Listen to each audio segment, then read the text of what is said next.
Hi, let's go for a ride. This time at the Big Sky Resort in Montana. Welcome to another Black Bikes Bike Park review. Oh,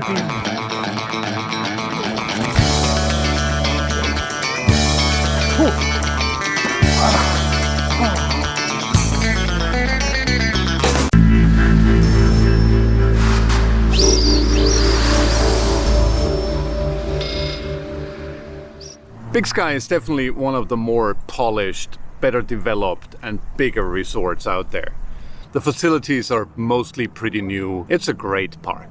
They have 2 lifts during the week and 3 on the weekend. I was there during the week, and the bummer is the 3rd lift is the big one. So I didn't get to ride their iconic trail called Gambler. I did get to ride a bunch of other trails, and throughout the park the trails are pretty awesome. Of course, it was relatively late in a very dry season, so again everything was pretty blown out, brake ripples on the berms, but you could tell that this resort puts a lot of effort into maintaining their trails. They have this weird clamp system on their lifts where you have to kind of clamp your front wheel in and then make sure your rear wheel is straight and stuff. What's wrong with the trays? The trays work fine. Just have trays. So the good thing how they divert the weekends versus weekdays thing is that there's a beginner side, and that beginner side is always open.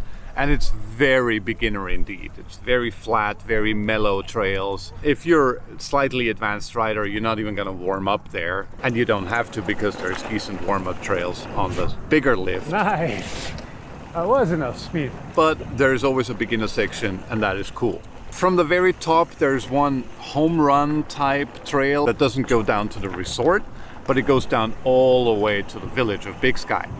There's free shuttles can bring you back up, and that's definitely a thing you might want to do as a last run. Get like all the way down to the village and then take the shuttle back up to your car. There's a small skills park, you know, if you're looking for a little more confidence or if you just want to have a little bit of fun. The trails are well maintained and also well marked.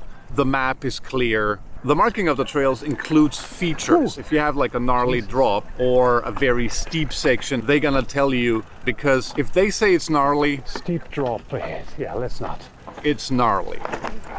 Overall, I felt that the trail marking is a little on the dramatic side. Some of the black stuff would have been blues somewhere else, but of course that's always subjective. Alas, on the blacks and the double blacks, there is some gnarly features in there, make no mistake. Go down here. No, thank you. Some of it was definitely above my comfort level. The good news is there's always a B line, there's always a slightly easier line going around it, and that line hardly ever is like super easy, so you still need your skills. You know, it's a psychological thing. Oh, I'm taking the chicken line. The chicken line is not for chicken. It's still a line. The double blacks are definitely double blacks. Okay, this is not so bad.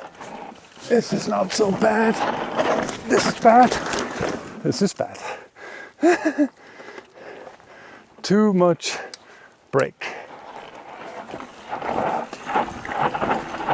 Too much brake. I kind of want to do that again. Because it's really not that bad. Overall, the range of difficulty was ample. There was everything there from super easy to you want to think twice about this. They have a great and no fuss online shop that works really, really well. And the beauty about it is that you then get to scan a code that they send you on your smartphone. You scan that code at a kiosk and it just spits out your card. You don't ever have to talk to anybody. You don't have to be in line for anything.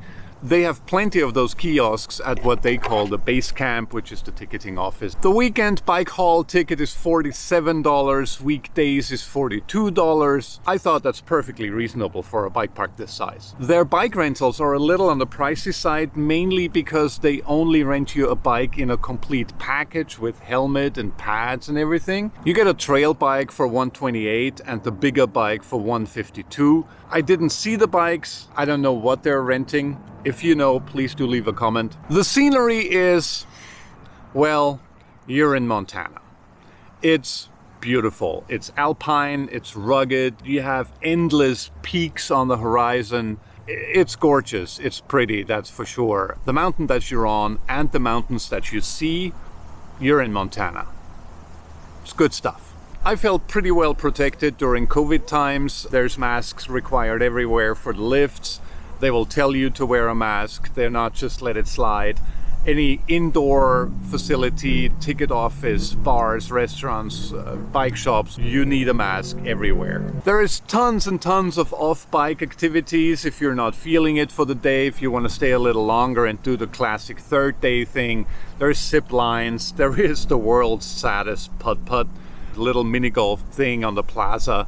There's lots of things to do if you don't want to be on a bike for whatever reason. I saw overnighters dirt bagging in the parking lot. I'm not entirely sure whether that's fully legal or if it's free even. I never asked. I found a camping site a little further away. It's pretty hard to find a good camping site close by. The closest that I found was about 20 minutes away. It was gorgeous though. Again, you're in Montana. What could possibly go wrong? I found this lovely little side road next to a creek. It was beautiful. In my opinion, it was well worth the drive of 20 minutes to get there. The facilities are wonderful, clean enough, new, well kept. There's bottle filling stations. I'm a huge personal fan of those. It's Montana water. You know, it comes straight off the mountain. It's good stuff. The signage in the plaza, you get there, the first thing you see is a ginormous board that tells you everything you need to know. Restrooms this way. Here's a big old trail map. Here's what trails are open. There's signs everywhere. As somebody who spends a lot of their time on airports, I really grew fond of good signage. The staff was super friendly. They actually have fun at work. I don't take that for granted. It's really cool that they were like singing and dancing and having a good old time and welcoming everybody, and most of them ride. So you can ask them about trails and about their favorite trails. What's a good warm-up trail? What's a good beginner's trail? What's a good advanced trail? Which one is harder? You can ask them all that and they will know. They'll give you answers. I've connected with a few of the lift attendants there. Shout out to those guys. I had a great time there and I felt very welcome. At this point, I've been riding a few bike parks already, and overall, I really liked Big Sky. No control. No control. No control. Jesus Christ. Yeah.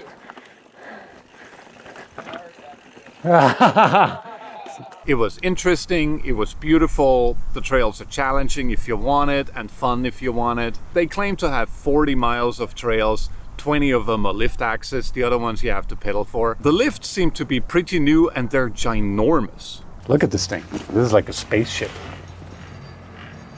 Like 1, 2, 3, 4, 5, 6, 7, 8 people.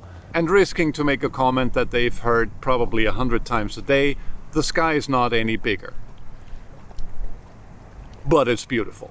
Would I go there again? Absolutely. I'll definitely be back riding at Big Sky. They took great care of me. Everybody's super friendly. It's a good place. And as always, let's make this video about helping people who maybe want to go there and want to scope out what Big Sky is. So if you know anything about Big Sky that I've left out of this, please do leave a comment. If you disagree with me, please do leave a comment. Let's have a conversation. Let's give people who want to go there an idea how Big Sky is.